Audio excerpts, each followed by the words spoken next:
Pak Zulfadli akan langsung menyampaikan tentang mengawal anggaran untuk kemakmuran rakyat. Silakan Pak Zulfadli. Ya, makasih. Saya sebenarnya lebih senang duduk ya, karena tahun ini tahun politik, kursi mahal. Tapi terpaksa saya berdiri. Jangan diambil kursinya, Pak. Terpaksa berdiri karena memang saya ada beberapa hal penting yang saya sampaikan. Kedua, saya agak menyayangkan BPK nggak hadir. Sayang sekali. Karena bicara audit untuk rakyat, ujung tombaknya itu BPK. Walaupun memang bukan hanya satu persoalan audit itu, tapi kita tahu itu persoalan yang paling besar masalah kita itu. Bicara kemakmuran, kesejahteraan, kita peran BPK itu penting. Yang lain ini kan lembaga-lembaga ya pendukung saja ini. Kita semenjak reformasi semua sudah sepakat. Makanya di slide ini kita ingat kembali mengilas bagaimana kedudukan BPK di negeri kita ini memang luar biasa. Kalau dilihat kedudukannya itu, kita tahu bahwa sistem negara kita itu cuma ada 3 pemegang kekuasaan kehakiman, pembuat undang-undang, dan pemerintah eksekutif. 3 kelompok, tapi ada satu yang namanya BPK sampingnya. Entah itu kekuasaan apa, tapi kedudukannya sama, setara, luar biasa. Itu artinya bahwa memang kita komitmen kita ke pengadaan reformasi ini, kita ingin BPK inilah menjadi ujung tombak kalau bicara untuk mengelola dan bagaimana memeriksa, melakukan pengawasan pemeriksaan terhadap keuangan negara ini. Saya mencapai memahami karena Pak Ali Maskur katakan ada halangan. Kemudian tadi saya ingin menyinggung sedikit dari Pak Rahmat tadi menarik. Mengapa sih sekarang kok demo berkurang? Yang betul kami di DPR juga merasakan gitu. Jadi rasanya kurang bekerja gitu kalau kurang demo gitu. Kalau tidak masalah buruh, masalah pilkada, benar memang itu yang paling sering. Selain itu tidak ada. Mungkin banyak hal faktor, tapi salah satu mungkin karena DPR-nya sudah bagus gitu ya. Tidak perlu banyak di demo gitu, mungkin salah satunya itu. Itu joke aja. Ibu Bapak sekalian, mengapa saya ingin BPK? Karena kalau bicara audit, aturan kita semua sudah jelas, undang-undang dasar. Negara lain itu mencontoh kita, bagaimana belajar kok BPK bisa statusnya seperti ini gitu. Itu saking kita bingung gitu ya negara kita ini, supaya bagaimana mengatur sampai menempatkan sebuah lembaga BPK ini sebagai sebuah lembaga negara. Pimpinannya BPK itu pimpinan pejabat negara, dipilih oleh anggota DPR. Kemudian di dalam undang-undang dasar dan jelas sampai kedudukan BPK di daerah pun ditentukan, dimasukkan di dalam undang-undang dasar. Begitu. Negara kita tambah lagi, bentuk lagi tadi ada ombudsman dan segala macam. Tapi kita lihat anomali, mengapa kok sampai hari ini rasa-rasanya masyarakat belum puas gitu dengan kinerja, dengan segala macam persoalan yang muncul. Tapi kita tidak boleh berhenti hati, Bapak Ibu Saudara sekalian. Itu mungkin karena hebatnya media gitu. Jadi negara kita hari ini seperti begini karena peran media. Itu kita harus pungkiri. Kalau dulu banyak masalah, media nggak berani buka, nggak banyak ngomong, nggak ada banyak salah. Jadi nggak perlu ada ombudsman, nggak perlu ada KIP, nggak perlu ada BPK yang kuat seperti ini, karena medianya nggak berani gitu. Jadi peran media itu luar biasa sekarang sebenarnya. Jadi maka partisipasi publik memang harus melalui media itu yang memang sangat efektif. Lembaga-lembaga ini sebagai wadah saja sebenarnya yang memang harus kita siapkan saluran. DPR kalau bicara peran untuk menyalurkan itu ruangan di webnya itu, sampai saya tanya dengan Pak Rahman, DPR itu pernah informasi publik terbaik ketiga di nasional. Di sana tuh mau nyadukan apa saja, mau keluh kesah, mau memaki atau mau marahkan siapa anggota DPR itu ada ruangannya, tapi jarang dimanfaatkan publik. Karena bukan kita diam kan Pak, tiap minggu Sekjen DPR itu menyampaikan kepada kita gitu. Bicara audit keuangan, terus lanjut slide berikutnya. Ya, di DPR itu selama ini kan orang beranggapan hasil audit BPK dengan segala macam temuan rekomendasi yang dibuat oleh BPK seolah-olah itu hanya habis hilang di telan bumi saja. Ya, karena memang tidak ada peran yang dilakukan oleh lembaga wakil rakyat, termasuk kami dulu di DPRD provinsi, saya pernah di DPRD provinsi, tidak mengawas, menindaklanjuti atau tidak mengawal apa rekomendasi temuan-temuan yang dibuat oleh BPK ini. Itu salah satu kelemahan, sehingga temuan-temuan itu makin hari makin numpuk dan tidak menjadikan sebuah perbaikan. DPR RI semenjak 3 tahun terakhir ini, periode kami, membentuk sebuah alat kelengkapan Dewan. Baru pertama kali bersifat tetap yang namanya BAKN, Badan Akuntabilitas Keuangan Negara. Jadi badan ini yang memang ditugaskan khusus sebagai alat kelengkapan Dewan untuk melakukan penguatan kelembagaan fungsi pengawasan DPR. Jadi kami sebagai anggota tidak terlalu sulit lagi untuk melakukan analisis terhadap hasil-hasil audit yang dilakukan oleh BPK, karena kami punya lembaga ini yang sudah mengarahkan, anggota Komisi 10, saya di Komisi 10, hasil temuan BPK ini yang harus ditindaklanjuti Menteri Dikbud ini dan harus dilaporkan ke penegak hukum ini. Silakan dibahas bersama mitra kerja. Itu kami lakukan, kemudian kami sampaikan temuan-temuan yang sifatnya ada unsur tindak pidana, kami rekomendasikan kepada pimpinan untuk diteruskan kepada penegak hukum.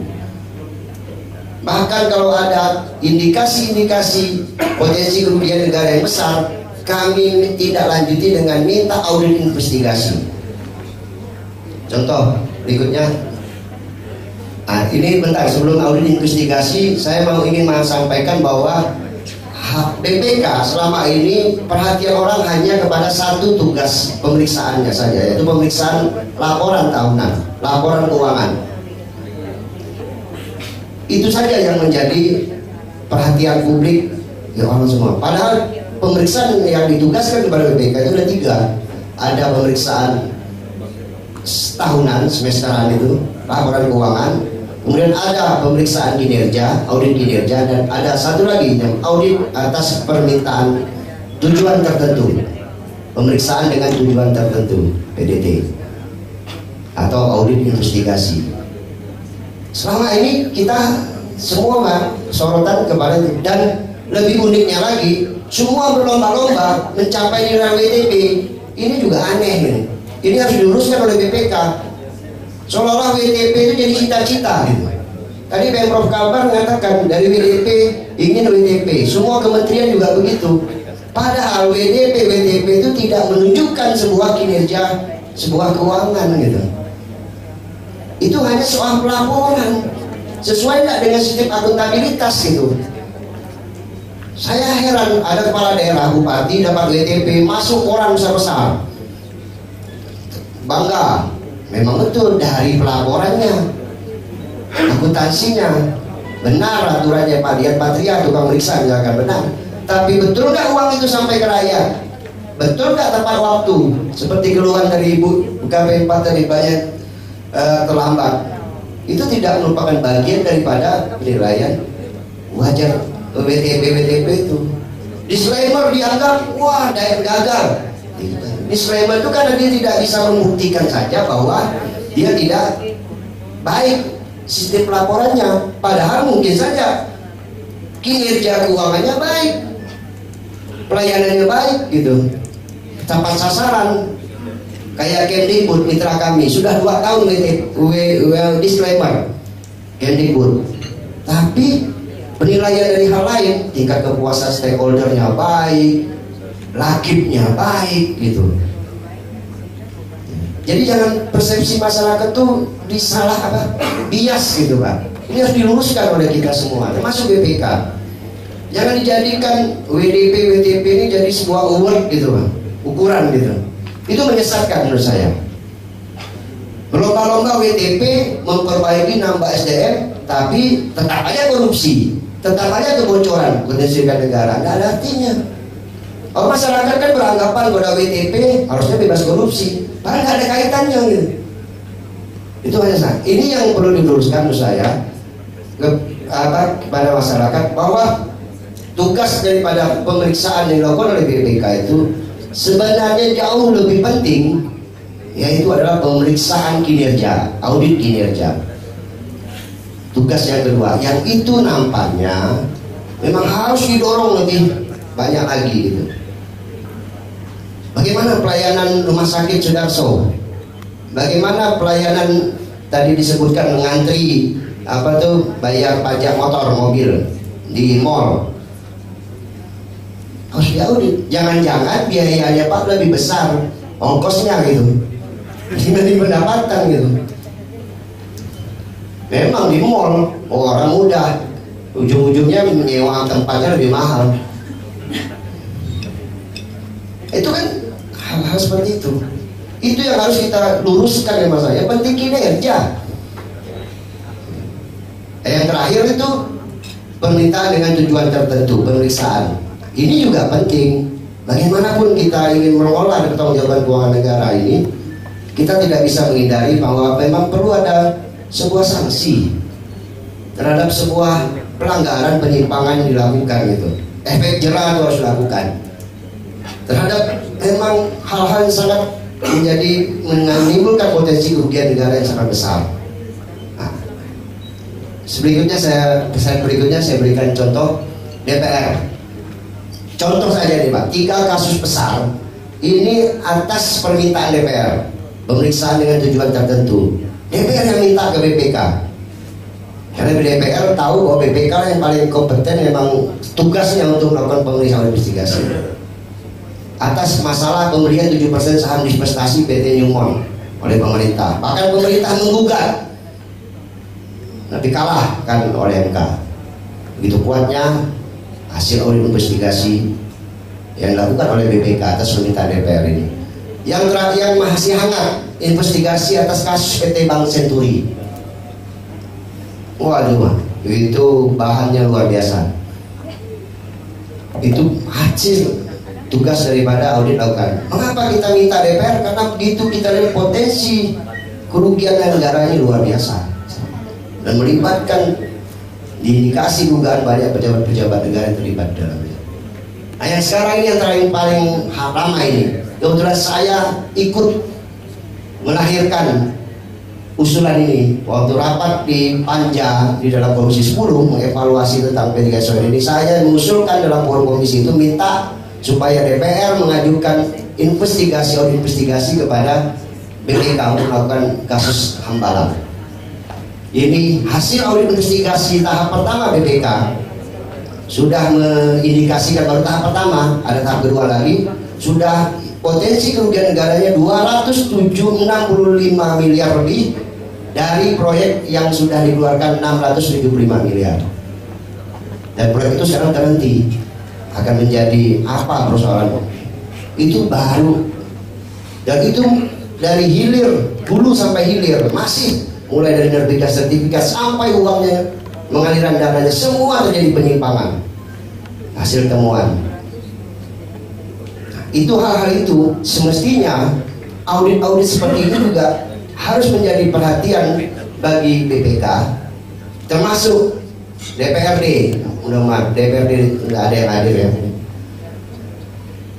DPRD itu juga harus, setahu saya belum ada DPRD yang minta kepada BPK, perwakilan minta tolong diaudit investigasi terhadap sebuah masalah. Padahal itu penting supaya kita tahu, melihatkan kepada masyarakat rakyat bahwa uang yang berhasil didapatkan dari, kalau nanti di proses hukum pengembalian uang kembali untuk kembali ke rakyat itu nampak. Itulah kalau audit itu betul-betul untuk rakyat, sejahtera rakyat. Tapi kalau audit itu habis itu saja dan nggak jelas berapa kembalinya hasil potensi kerugian negara, ya nggak ada manfaatnya. Gitu. Slide terakhir. Nah, ini yang saya mau sampaikan BPK tadi, kalau BPK ada. ini hasil pengamatan kami di DPR, bahwa BPK itu kan lembaga yang bebas dan mandiri. Itu amanah Undang-Undang Dasar. Dia harus bebas, independen dan mandiri. Benarkah lembaga ini sudah bebas dan mandiri? Saya mengamat bahwa belum sepenuhnya apa yang seperti amanah Undang-Undang Dasar ini, bahwa BPK harus menjadi bebas dan mandiri sebetulnya. Contoh kasus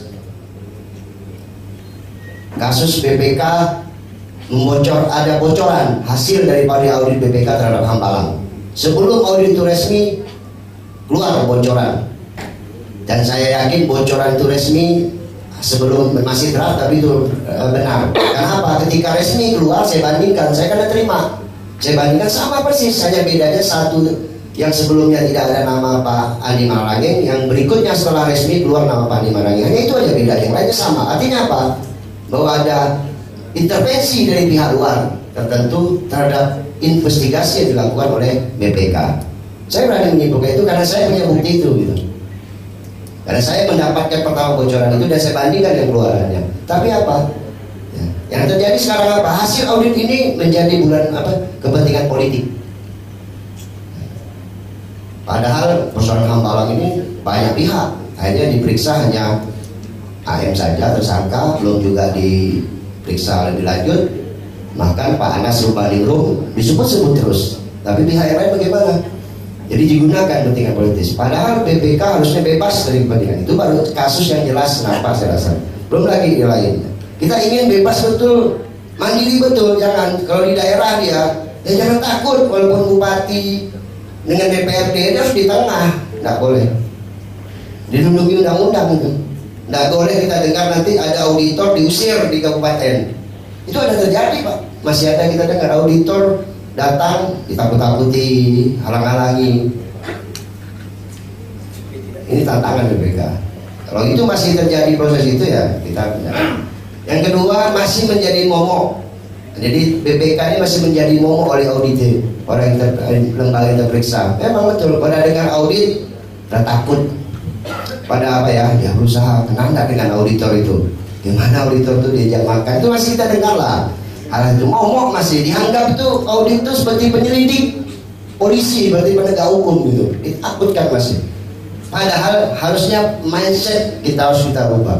Bahwa tugas BPK itu sebenarnya kalau dia menggunakan kewenangannya semata, dan itu akan menakutkan memang. Karena dia mau meriksa, boleh memanggil kapan saja. Oleh karena itu jangan menggunakan itu. BPK menggunakan sistem sehingga dia harus merasakan dia seperti dibutuhkan. Bahwa dia datang memang dibutuhkan oleh kabupaten itu karena memang supaya baik, supaya anggarannya tata kelolanya baik, supaya temuan kerugian negara, potensi kerugian negaranya tidak ada, temuan-temuan lainnya tidak ada. Itu bukan malah takut gitu. Bedalah kalau yang dipanggil KPK atau dipanggil polisi. Auditor itu hanya meriksa motret seperti tukang foto. Dia tidak harus jadi momok gitu. Ini juga tantangan, tapi itu yang terjadi seperti itu, sehingga kita sangat jauh masih berharap kalau memang hasil audit BPK itu bisa sesuai kita. Kemudian fokuskan kepada audit kinerja seperti yang saya tadi katakan. Sama ini auditnya fokus kepada hapsem itu saja. Habis waktu dari bulan ke bulan hapsem. Temuannya pun ya gitu-gitulah, SPI kelemahan pengadaan internal. WTP berebut mencari WTP, takut nggak disclaimer. Yang terakhir, BPK bak pisau tumpul terhadap temuan yang potensi kerugian negara. Terang, Undang-Undang BPK atau Undang-Undang 15 tahun 2006 itu jelas bahwa kalau dari temuan BPK itu ada indikasi menurut potensi kerugian negara, paling lambat 1 bulan harus disaporkan kepada para penegak hukum. Kalau tidak, BPK-nya bisa dituntut kena sanksi hukum. Artinya apa? Konsekuensinya para penegak hukum harus menindaklanjuti. Maka yang saya tadi ingin bertanya kepada BPK, berapa banyak sih temuan-temuan yang berindikasi kerugian negara itu yang sudah ditindaklanjuti berapa banyak? Saya tidak yakin. Tapi itulah punya pisau undang-undang dasar, tugasnya besar tapi tumpul, tidak bisa apa-apa. Mau berbuat, persepsi masyarakat masih banyak yang berbeda terhadap BPK. Lembaga-lembaga yang harusnya mendukung juga tidak seiring. Terhambat lagi, penegak hukum juga tidak sinergi dengan apa temuan-temuan yang dilakukan dan dihasilkan oleh BPK. Ini beberapa catatan saya. Intinya bahwa untuk menjadikan audit khususnya anggaran keuangan ini betul-betul untuk kemakmuran rakyat, maka memang penguatan kelembagaan BPK ini sangat penting untuk kita prioritaskan. Terima kasih. Ya. Terus,